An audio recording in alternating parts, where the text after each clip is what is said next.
সোলেমান দাঁড়িয়ে গেল। বদ্ররা নিজেদের মধ্যে চাওয়াচাই করল। সুফিয়ান হন্তদন্ত হয়ে ঘর থেকে বের হতেই সোলেমান বলল, এভাবে কোথায় যান? আর আপনি এরকম পোশাক কোথায় পেলেন? আপনি সত্যিই কৃষক তো? সুফিয়ান দাঁড়িয়ে পড়ল, রাঙার কাছে এগোলো। কথা বলার ধরন পাল্টে বলল, আমাকে দেখে তোদের কি মনে হয়? এক এক সময় এক এক রকম মনে হয়। আমরা বিভ্রান্ত, বলল লাল মিয়া। সুফিয়ান হঠাৎ করে মনোভাব নিয়ে লাল মিয়ার দিকে এগিয়ে গেল। লাল মিয়া কিছুটা ঘাবড়ে গেল সুফিয়ানের অভিব্যক্তি দেখে। সুফিয়ান বলল, আমি আলিমনগরের সাধারণ একজন বাসিন্দা, একজন কৃষক, কখনো রাখাল বাসিওয়ালা। আপনার কণ্ঠে কখনো বাঁশির সুর শুনিনি, বলল সোলেমান। তাকিয়ে আছে সুফিয়ানের রক্তে মাখা চোখ দুটোর দিকে। সুফিয়ান ওদের দিক থেকে মুখ ঘুরিয়ে নিল। পুনরায় হালকা ঘাড় ঘুরিয়ে কাঁধের উপর থেকে অদ্ভুত এক ভয়াবহ চোখে তাকালো। বলল, যে শোনার সেই শুনেছে। ফারদিনা, বলল বদ্রু, নিশ্চিত কণ্ঠ ওর। তোর বুদ্ধি আছে বদ্রু, বলল সুফিয়ান। এখন আপনি কোথায় যাবেন? সোলেমানের প্রশ্ন। তালুকদার বাড়ি। ভালো হবে, জিজ্ঞেস করুন ফারদিনা কোথায়। সে বিদেশ যায়নি আমি নিশ্চিত। তারা কিছু লুকাতে চাইছে, সব কিছু নিশ্চয়ই তারা জানে। সোলেমান বলল, কি জানে ওরা? বিদেশ গেছে এটাই তো। সুফিয়ানের ভাবসাব হঠাৎ পরিবর্তন হলো। আবার বলল, আজ ওদের বলতেই হবে ফারদিনা কোথায়। যদি সত্যিই প্রমাণিত হয় ফারদিনা আজমাতকে বিয়ে করে কিরগিজস্তান চলে গেছে, তবে আমিও কিরগিজস্তান যাব। আজমাত কোথায় থাকে ওদের বলতে হবে। ফারদিনাকে শুধু কয়েকটা প্রশ্ন করার আছে। তাহলে দেরি কেন? যান, তাদের বাড়িতে যান। সোলেমান যেন বেশ তাড়া দিল। ঘুরে বদ্রুকে বলল, তোরা এই সময়ে এখানে কেন? বদ্রু শুকনো গালে ভিজে ভিজে টান রেখে বলল, গত 3 দিন হয় ছেলে বউকে খুঁজে পাচ্ছি না। ভাবছি রাগে হয়তো বাপের বাড়িতে চলে গেছে।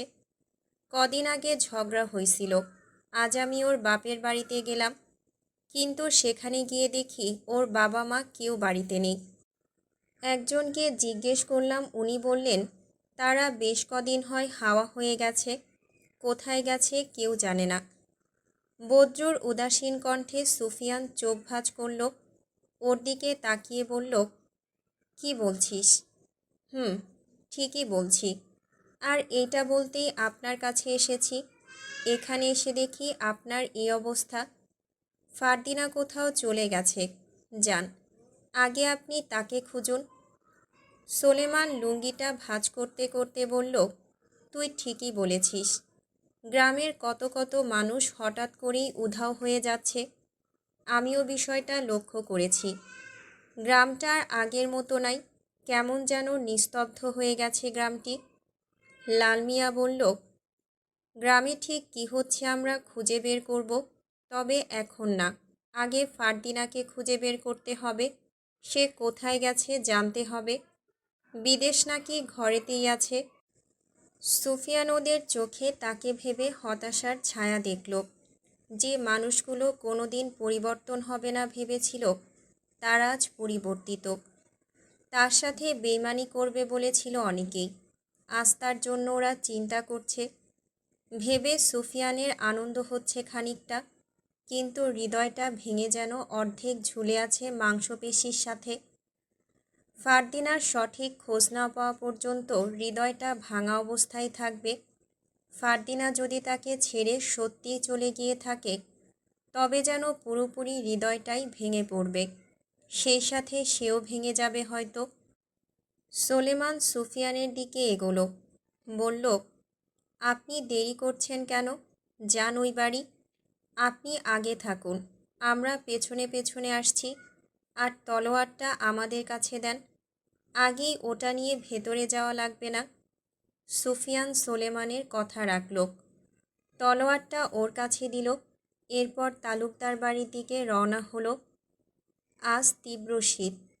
মনে হচ্ছে শীতেরা সবাজ একই সঙ্গে আলিমনগর জড়িয়ে ধরেছে।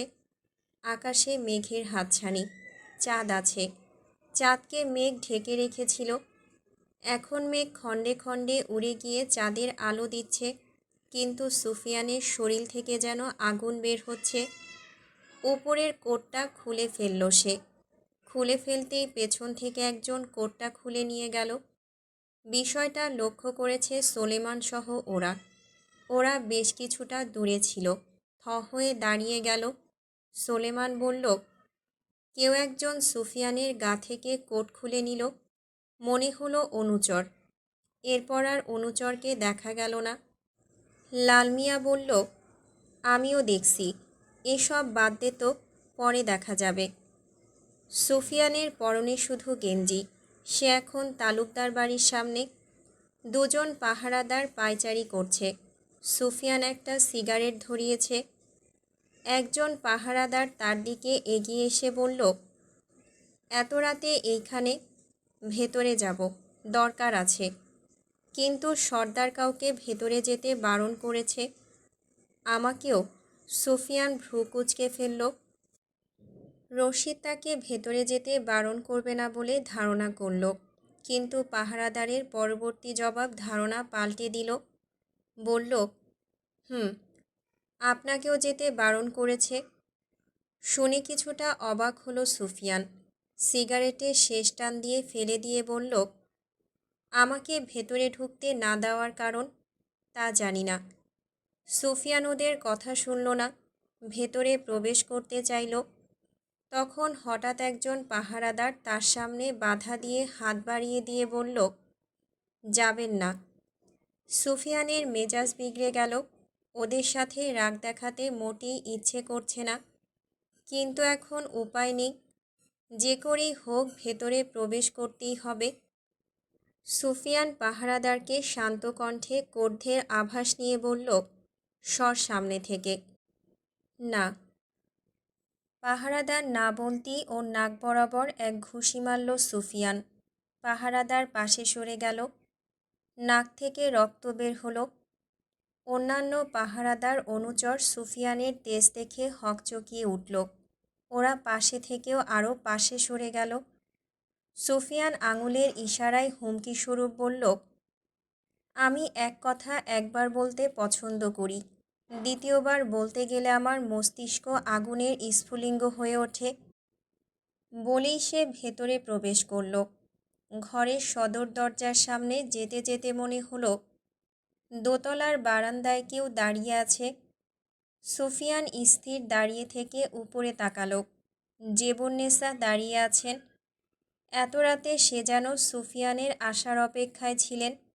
সুফিয়ান তাকে পাত্তা না দিয়ে সদর দরজার সামনে দাঁড়ালো। সেখানে যে পাহারাদার ছিল সে তাৎক্ষণিক দরজা খুলে দিল। আশ্চর্যের বিষয় হলো, দরজা বাইরে থেকে তালাবদ্ধ ছিল। সুফিয়ান সেই নিয়ে কোনো প্রশ্ন করার আগেই দরজা খুলে দিল।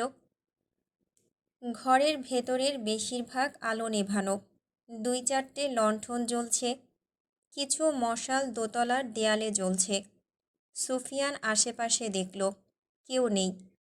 চোখ তুলে দোতলার দিকে দেখতেই দেখল জেবুন্নেসা সিঁড়ি বেয়ে নামছে।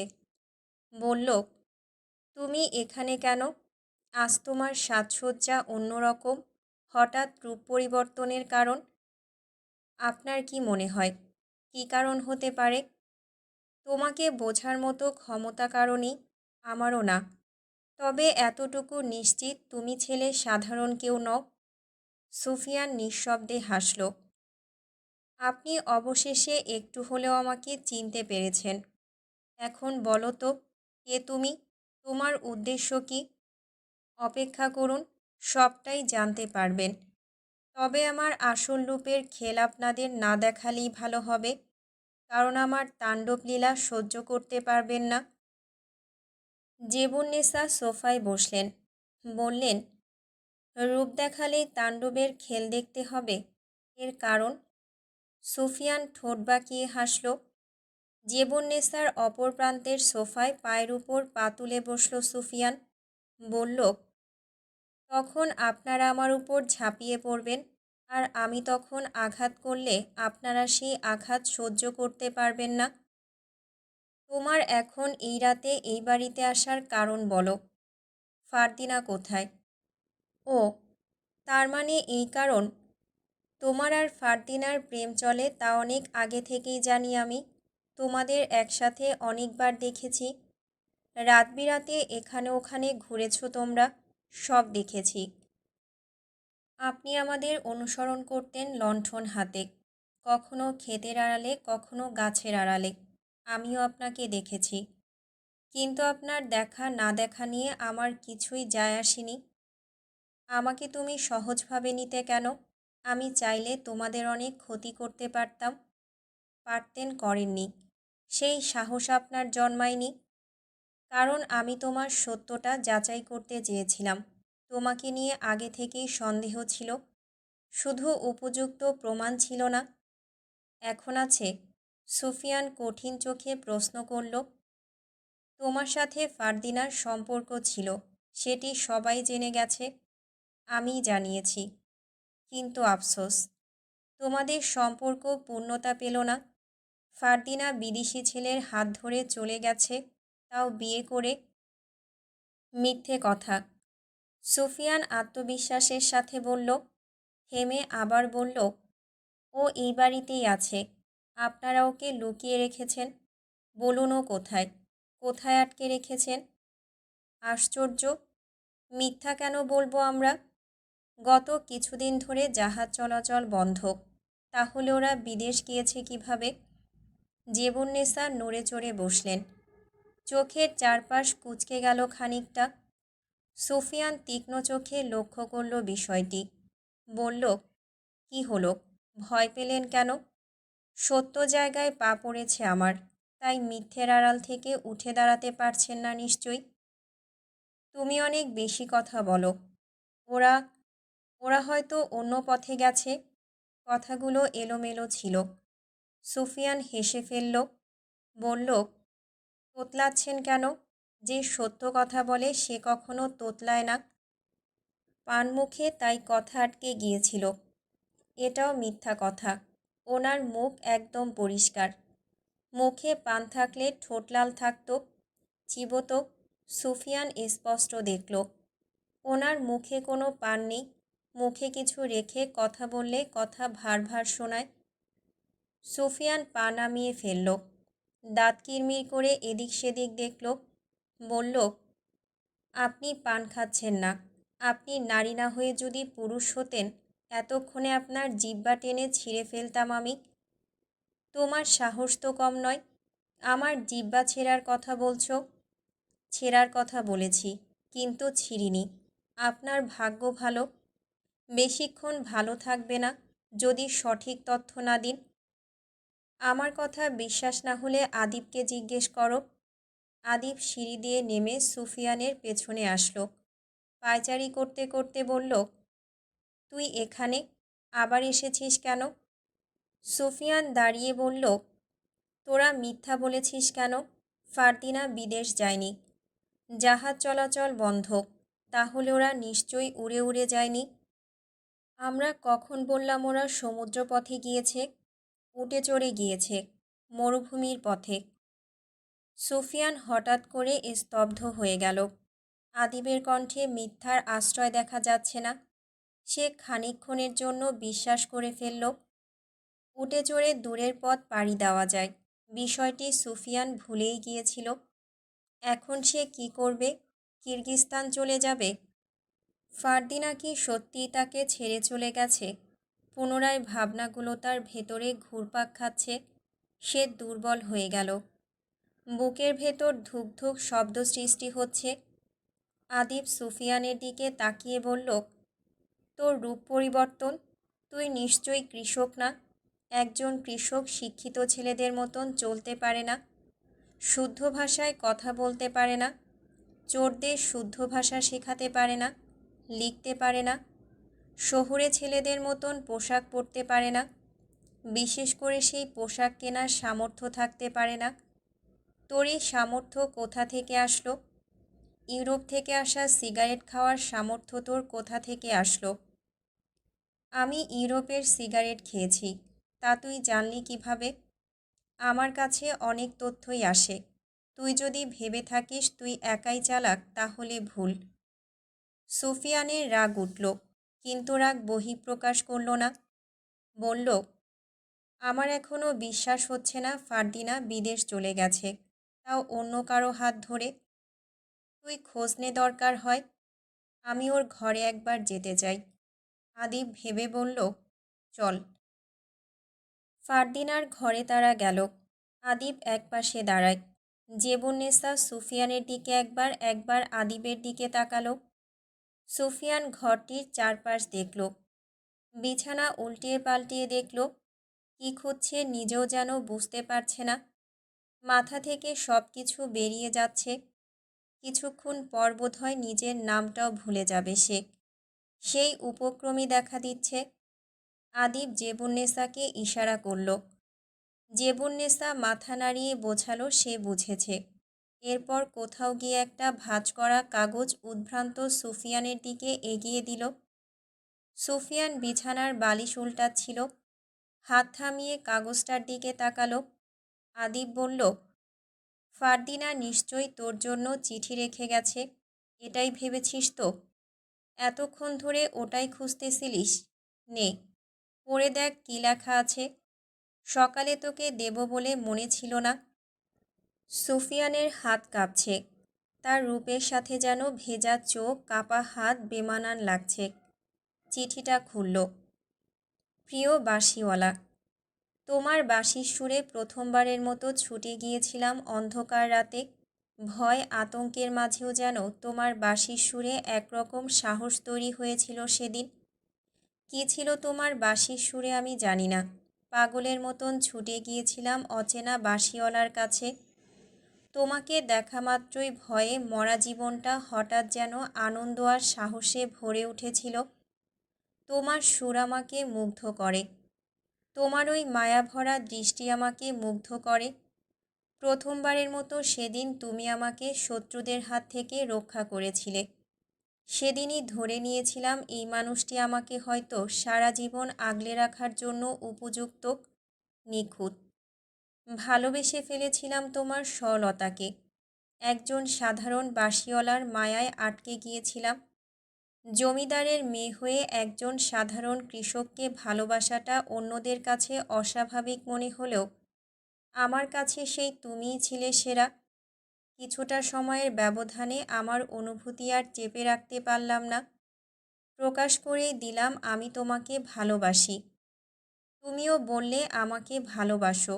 সেদিন আমি বলেছিলাম আমার খুব ইচ্ছে তুমি আমাকে গোলাপ দিয়ে প্রেম নিবেদন করবে। তুমিও আমাকে আশা দিয়েছিলে করবে। কিন্তু কতটা বোকা আমি দেখো। তোমার সব কথা আমি বিশ্বাস করেছিলাম। বিয়ের প্রতিশ্রুতি দিয়েছিলে, আমি বিশ্বাস করেছিলাম, আশায় থেকেছি। আমি বোকা ছিলাম সুফিয়ান। তুমি বলতে না আমি বোকা, গর্দভ, বুদ্ধিহীন। সত্যি আমি তাই। নয়তো তোমাকে খুঁজতে পাগলের মতন তোমার গ্রামে ছুটে যেতাম না। সেদিন বোধহয় তোমার গ্রামে যাওয়া উচিত হয়নি। তোমার আসল রূপ আমাকে নাড়িয়ে দিয়েছিল। তুমি মিথ্যা বলেছ। তুমি সাধারণ কেউ নও। তুমি আমাকে মিথ্যা আশা দিয়ে অন্য কাউকে বিয়ে করে নিয়েছ। তোমাকে অন্য কারোর সাথে দেখে নিজেকে সামলাতে পারিনি। ভেঙে পড়েছিলাম সেদিন। পুরোপুরি শেষ হয়ে গিয়েছিলাম। আমি আমার সবটুকু ভালোবাসা দিয়েও তোমাকে পাইনি। আমার সব কিছু বিলিয়ে দিয়েও তোমাকে ধরে রাখতে পারিনি। তুমি বলেছিলে না, যে সম্পর্কের সেতুবন্ধন মিথ্যা দিয়ে তৈরি হয় সে সম্পর্ক কোনো দিন পূর্ণতা পায় না। তুমি ঠিকই বলেছ। সেদিন তোমার কথাটাই আজ বাস্তব প্রমাণিত হয়েছে।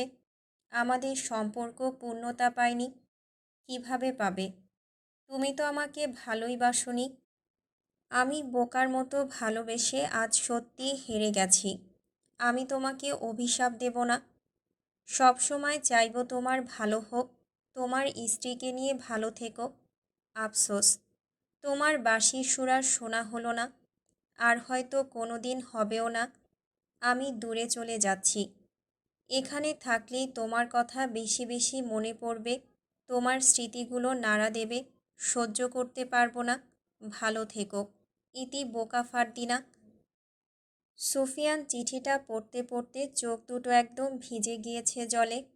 চিঠির উপরেও কয়েক ফোঁটা চোখের জল পড়ছে। ফারদিনা সেদিন কষ্ট পেয়েছে, অনেক কষ্ট হয়েছে তার। এই মুহূর্তে সুফিয়ানের কষ্ট হচ্ছে ফারদিনার কথা ভেবে। তার জন্য ফারদিনা ভেঙে পড়েছিল, অজস্রে কেঁদেছিল। না জানি কতটা পাগলের মতন ছটফট করেছিল। সুফিয়ানের সেই ভেবে ভেতরটা ভেঙে চুরমার হয়ে যাচ্ছে। আদিব বলল, যেটা খুঁজেছিস পেয়েছিস, এখন চলে যা। সুফিয়ান নিজেকে কয়েক সেকেন্ডের জন্য সামলে বলল, ও চলে গেছে দূরে সেটি উল্লেখ করেছে, কিন্তু আজমাতকে বিয়ে করেছে সেসব তো উল্লেখ নেই। আমি কিভাবে বিশ্বাস করব ও সত্যি বিয়ে করেছে? আদিব স্বাভাবিকভাবেই জবাব দিল, আজমাতকে বিয়ে করতে চাইনি, আমরা জোর করেছি, এরপর রাজি হয়েছে। কেননা বিদেশ যাবে, কোথায় যাবে, কার কাছে থাকবে, মেয়ে মানুষ, সেসব ভেবেই ওর সঙ্গে বিয়ে দিয়েছি। চিঠিটা তোকে পাঠানোর উদ্দেশ্যে লিখেছিল, কিন্তু সেই সুযোগ আর হয়নি, তাই আমরাই রেখে দিয়েছি। আজমাত কোথায় থাকে কিরগিজস্তানের, তোকে কোনোভাবেই বলবো না। ওর সংসার ভেঙে যাক তা চাই না আমরা। তুই ওকে সত্যিই ভালোবাসলে ওকে ভুলে গিয়ে সুখে থাকতে দে, আর এখন চলে যা। আর একটা কথা, তুই তোর কারণেই ওকে হারিয়েছিস, তাই আমাদের ফারদিনাকে দোষারোপ করিস না, ফিরে যা।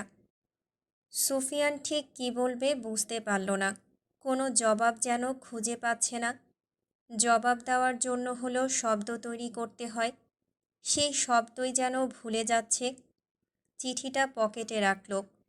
জেবুন্নেসা সুফিয়ানের দিকে তাকালেন, বললেন, তোমাকে দেখে বেশ ধারালো মনে হয়, তোমাকে কাঁদলে একদম সুন্দর দেখায় না, আর কেঁদো না। তুমি যেহেতু কৃষক নও সেহেতু অনেক সুন্দরী মেয়ে পাবে। জেবুন্নেসা অপমানসূচক কণ্ঠে বললেন।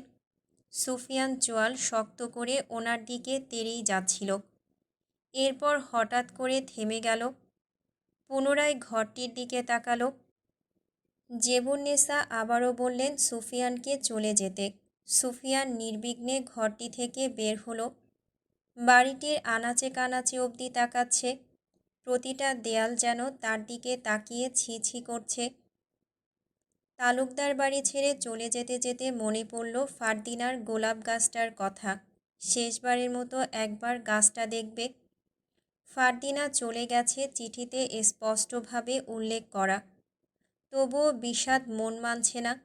যদি সব কিছু কোনোভাবে মিথ্যা হয়। ছাদের একপাশে মশাল জ্বলছে। সুফিয়ান একটা মশাল হাতে নিয়ে গাছটির নিকটে গেল। মরে গেছে গাছটি। সুফিয়ানের বুকটা ছ্যাদ করে উঠল, চোখের জল সীমান্ত পেরিয়ে যাচ্ছে। ছাদটা দেখল। এখানে বসে একদিন ফারদিনাকে জড়িয়ে ধরেছিল সুফিয়ান। ফারদিনা সেদিন কেঁদেছিল যেন ঠিক সুফিয়ানের বুকের মাঝখানটায় বসে। ফারদিনার চোখের জল সুফিয়ানের সহ্য হতো না। তাকে না পেয়ে যখন গ্রামে যায় তখন অন্য একটা মেয়ের সাথে ঘনিষ্ঠ অবস্থায় দেখেছে। তখন ফারদিনার ঠিক কেমন লেগেছে ভেবেই সুফিয়ানের কান্না পাচ্ছে, প্রচণ্ড কান্না পাচ্ছে। ছাদের পাশে গেল। সুফিয়ান খোলা মাঠে দাঁড়িয়ে ঠিক এদিকেই তাকিয়ে থাকত, আর ফারদিনার রেলিংয়ের পাশ ঘেঁষে দাঁড়িয়ে তাকে দেখত। মুহূর্তগুলো সুফিয়ান মনে করতে পারছে না। আদিবের উপর রাগ উঠছে। জোর করে ফারদিনাকে বিয়ে দিয়েছে, ইচ্ছে করছে ওদের শেষ করে ফেলতে, কিন্তু কোনো এক বাধা যেন তাকে আটকাচ্ছে। ও নিশ্চয় জানবে আজমাত কোথায় থাকে। নরম গলায় নয়, কঠিন গলায় জিজ্ঞেস করতে হবে। সুফিয়ানেরও দোষ আছে বলে ওদের সাথেও খুব একটা রাগ দেখাচ্ছে না। সে ফারদিনার সাথে মিথ্যা বলেছে ভেবে তার নিজেকেই অপরাধী মনে হচ্ছে। সুফিয়ান নিচে গেল। বৈঠকখানায় আদিব, সায়েম, আরিফ, রায়ান বসে আছে। ওরা বেশ চুপচাপ, যতটা চুপচাপ থাকার কথা নয়। সুফিয়ানের কোনো কারণে সন্দেহ হলো কোথাও রশিদকে দেখা গেল না। কঠিন গলায় জিজ্ঞেস করল, চাচা কোথায়? শহরে গেছেন, বলল সাইম। রায়ান দাঁড়িয়ে সুফিয়ানের সামনে এলো। বলল, তুই ছাদে গিয়েছিস হয়তো কিছু খুঁজতে, পেয়ে থাকলে এখন চলে যা।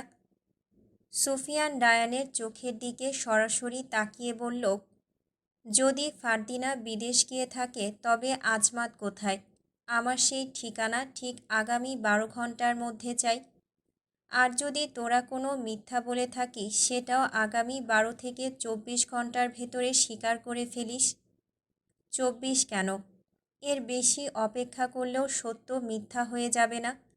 আর আজমাতের ঠিকানা আমরা দেব না, তোর ইচ্ছে হলে নিজেই খুঁজে নে, আদিব বলল। সুফিয়ান বলল, খুঁজে তো আমি নেবই, আর তোরা মিথ্যা বলছিস নাকি সত্যি বলছিস সেটাও যাচাই করছি। যদি ইচ্ছে করে ফারদিনাকে আমার থেকে দূরে রাখিস তাহলে আমার থেকে খারাপ আর কেউ হবে না, তোদের বংশ নির্বংশ করে ফেলব। সুফিয়ানের চোখে মুখে লাভার স্পর্শ। শেষবারের মতো সবার দিকে তাকিয়ে ঘর থেকে বের হতেই সাইম পেছন থেকে প্রশ্ন ছুড়ে দিল, তোর আসল পরিচয়টা দিয়ে যা। সুফিয়ান পিছুপা হয়ে পুনরায় রায়ানের কাছে আসলো। বলল, খুঁজে বের কর। রায়ানের হঠাৎ চোখ পড়ল সুফিয়ানের বাঁ হাতের পেছনের স্থানের দিকে। চামড়া খোদাই করে স্পষ্ট করে কিছু লেখা। রায়ান আক্রমণের মতো সুফিয়ানের হাতটি ধরে লেখাটা দেখল। সেখানে ইংরেজিতে ছোট্ট করে লেখা, আই হেট ব্রিটিশ। সুফিয়ান হাতটি ছিটকে সরিয়ে নিল। রায়ান জিজ্ঞেস করল, তুই ব্রিটিশদের ঘৃণা করিস কেন? সুফিয়ান আঙুল তুলে বলল, সেই জাস্টিফিকেশন আমি তোকে দেব না। এরপর দ্রুত পায়ে চলে যায়। রায়ান ঘুরে বাকি ভাইদের দিকে তাকালো। সাইম বলল, ও আমাদের এত সহজে ছাড়বে না। কি করব এখন আমরা? ওকে বাঘের খাবার বানাবো? আগে ওর সঠিক পরিচয় বের কর, তারপর দেখা যাক কি করা যায়।